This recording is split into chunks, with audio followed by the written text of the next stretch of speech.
world news from BGI TV, Baba Bagidi Imo Television. I am Moriri Rabila Lawal. First are the major headlines for the world news.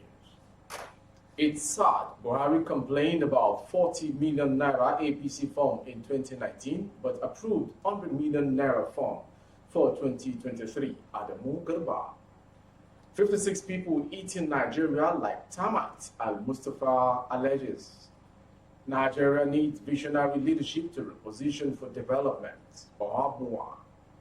Social media users mock Governor Abiodun after receiving Best Governor Award.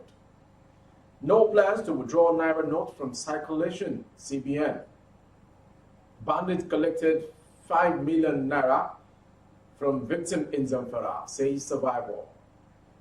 Thugs invade Edo Court of Appeal, cut away documents. Irate youth set houses, shops ablaze over alleged blasphemy in Bauchi, LG. Foreign story. Ukraine-Russia crisis. AFDB approves $1.5 billion US facility to support Africa's food system. And finally, sport. Osimhen beats Lahovic Leo to Serie A award. The news in detail. A former member of the All Progressive Congress, Adamu Garba, who pulled out of the presidential race, tells Adebayo Folorunshor first is why he joined the ruling party for Young Progressive Party, his motivation for joining the presidential race, the forthcoming elections, and his thought on the not too young to run acts. What informed my decision were certain steps the party had taken over time that seemed to betray the tenets of democracy. A situation where people went for a convention and it turned out to be an enthronement. As we got ready for the primaries, it became clear that there was a game plan geared towards installing somebody as a consensus candidate. It betrays the tenet of democracy completely. At the same time, we young people in the party are completely alienated. The more you bring new ideas, new solutions, and suggest changes, the more you are perceived as an enemy and somebody that should be thrown out of the window. The third case is the over-monetization of the system of the political process. It is a threat to our future as young people. This is a third world economy that generates its resources from the ground. Since the resources are not coming from the human brain but natural resources, human lives are going to be less of concern to policymakers than the resources on the ground. That is why you would see killings in Katsina State, Zamfara State, the Niger Delta, Southeast, and the Northeast, and nobody is doing anything about them. It is because we don't care about humans but resources. That is the direction of the policymakers. That is why our young people are running away from the country and nobody cares. In fact, some ministers are even saying it is good.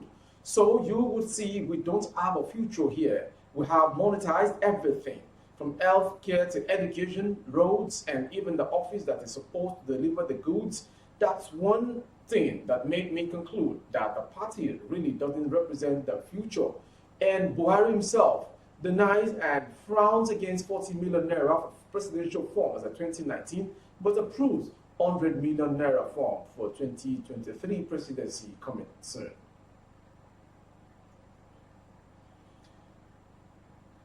Former Chief Security Officer to late military head of state, General Sani Abacha, Major Hamza Al-Mustafa, has alleged that Nigeria was being held hostage by a group of 56 persons who were eating the country like termites. He said while he was in detention where he was tortured and told that he would not survive, he came to understand that these groups of 56 from all walks of life were richer than in Nigeria, and if they will decide to go on holiday, the country will prosper. Al-Mustafa said if he becomes president in 2023, he will take far-reaching measures without fear or favor to change the present state in which the country had found itself. He boasted that if he becomes the president of Nigeria, he will end the Boko Haram insurgency that has bedeviled Nigeria within 6 months. Al-Mustafa spoke in an interview with the Hausa service of the British Broadcasting Corporation, BBC, monitored by Vanguard in Kaduna. He said he would relocate and live in the Sambisa forest in Borno State, which is regarded as the epicenter of the Boko Haram, where he will take the necessary steps to neutralize the insurgents. According to him, he will ensure that what Almighty Allah said is being adhered to once he is sworn in as president, insisted that I will deal with the problem of insecurity, no matter whose ox is God.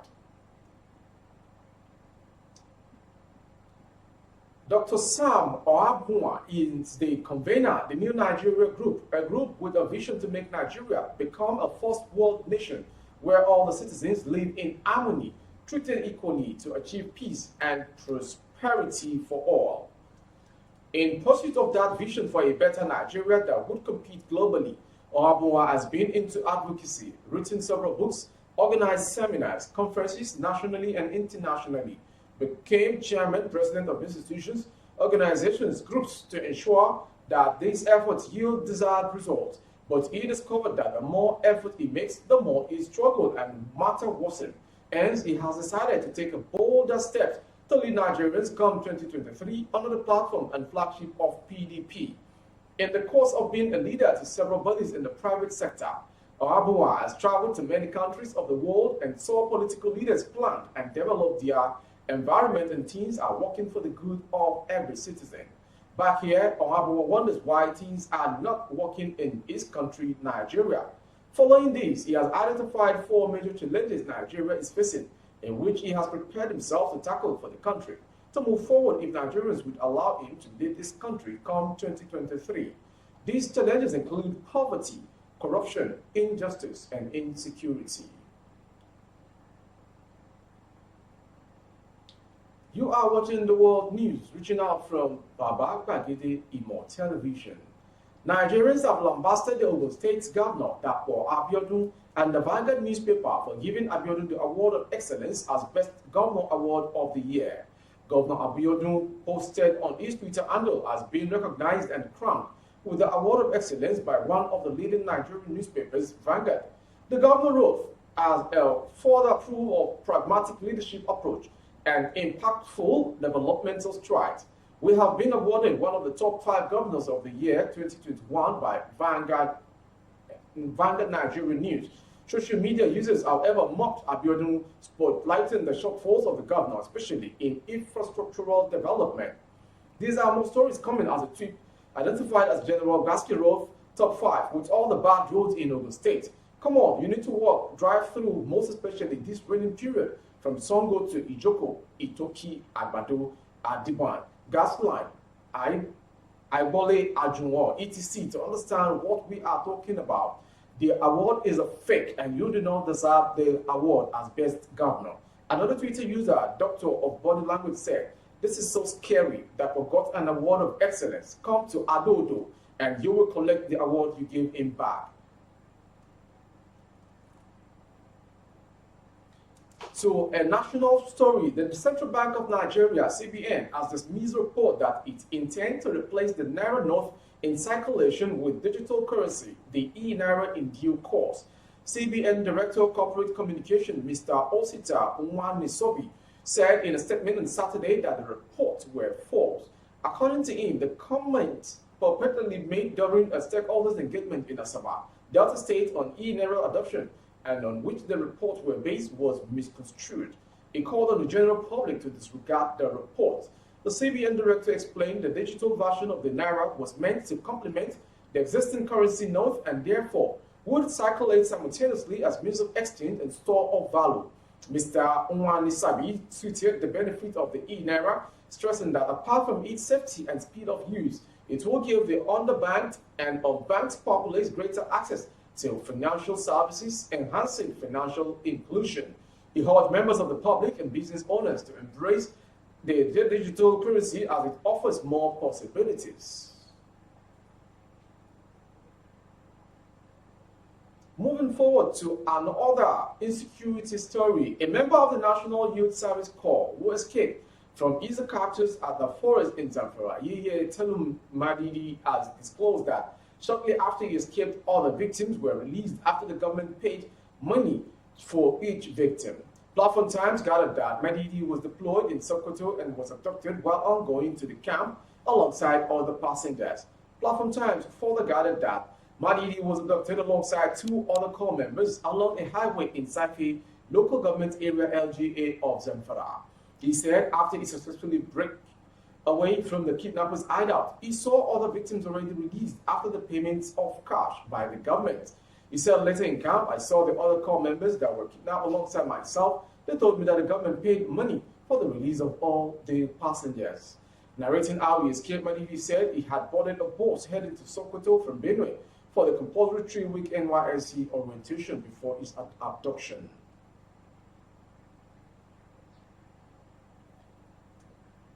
To another pandemonium, there was pandemonium at the Court of Appeal in Benin City late Friday as suspected towards allegedly supported by persons in security units uniforms invaded a courtroom, chased away court workers, and carted away several documents. It was gathered that some lawyers had approached the appellate court to file an appeal arising from a judgment of the State High Court on issues relating to the crisis rocking the People's Democratic Party in Edo State. The governor, Godwin Obaseki faction, and the faction loyal to the vice chairman, south of the party, Chief Dan Obi, are in dispute over who delegates are authentic to participate at the PDP primaries. A lawyer who pleaded anonymity for security reasons said he was shuttling between a business center in Akpakpava and the IPO court, which is temporarily operating from the section of the Edo State High Court premises along Sapele Road when the incident happened. They retained our services and we quickly swung into action, and we were at the court to file necessary documents because the State High Court had refused to join us as interested parties and then went ahead to give the ruling. Still on national story, Irate youth in Outrage local government area of Bauchi State have set houses and shop ablaze, injuring people over what they say is a blasphemous message. Spokesperson of the Bauchi Police Command, SP Ahmed Mohammed Wakil, said in a statement on Saturday that the youth set 6 houses and 7 shops ablaze, while some scores of persons were injured as a result of blasphemous message posted on social media. According to him, the message was posted by one Rhoda Jato, a 40-year-old staff of the medical department of Outrage local government. In reaction to the violence, which he said happened at about 4:45 p.m. on Friday, Mohammed said the police have since deployed all tactical teams, mobile police force, and rapid response squad (RRS), whose joint effort brought the situation under control. The area is calm for now, while visibility patrols are ongoing to keep the peace. The incident has led to tension in the state, but the police urge people to be calm. The police commissioner in the state appealed to the general public to be calm and go about their lawful businesses without fear of intimidation, as normalcy has been restored to the affected area. Still on the news, we go straight to the foreign story. The African Development Bank, AFDB, group's board has approved a $1.5 billion facility to support African countries deal with the impact of the Russian-Ukraine war impacting food prices and availability. Mr. Philip Boyan, AFDB's chief agricultural policy economist and coordinator of global agriculture and food security program at AFDB, said this at Tamil, Ghana on Saturday. Boyan said the facility is expected to reach over 20 million African farmers to deal with the food shortfall. The bank on its website also said that with the disruption of food supplies arising from the war, Africa now faces a shortage of at least 30 million metric tons of food. AFDB said that food like wheat, maize, and soybeans imported from both countries were majorly affected by the war.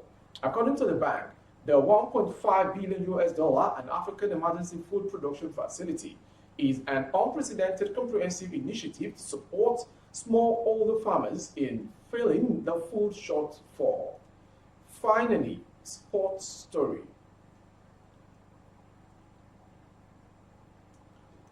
It's not a news anymore or a rumor. Super Eagles striker Victor Osimhen has been named the best young player of the 2021-2022 outgoing Serie A season, Punch Sport Extra reports.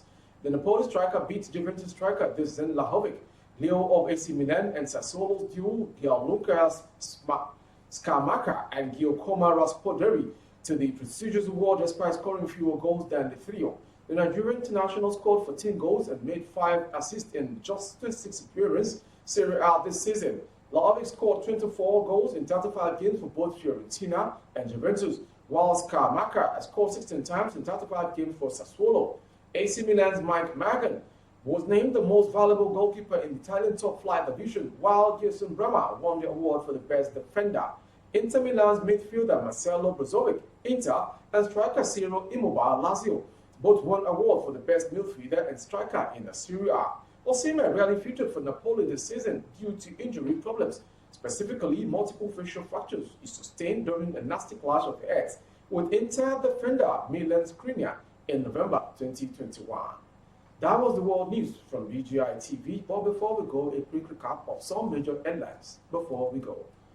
It is sad Buhari complained about 40 million naira APC form in 2019, but approved 100 million naira for 2023 at the Mugarba. 56 people eating Nigeria like termites and Mustafa alleges.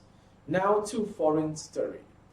Ukraine-Russia crisis, AFDB, approves $1.5 billion US facility to support Africa's food system. And finally, sport. Osimhen beat Lahovic Leo to Serie A award. For more updates of our broadcast on YouTube, the handle is Babagide Imo TV.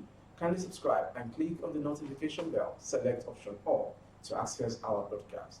On Facebook, Bagede Imo with Alawiye Adebayo. Please like and follow the page for you to enjoy all of our broadcasts. On Instagram, Bagede Imo _22. For other placements of your goods and services, coverage of events and function, the phone number streaming on your screen is a direct line to call strictly for advert placement. Thank you once again. And that was the news for the day, 24th May 2022. I am Mobire Rebila Lawal. Good evening. Enjoy. Oh, na na na. If you want to know what's going on in city, or you want to listen to the latest news and gist, no stress, oh, just tune to BGI TV. BGI TV, you're one in a million. Oh, na na na. If you want to know what's going on in city.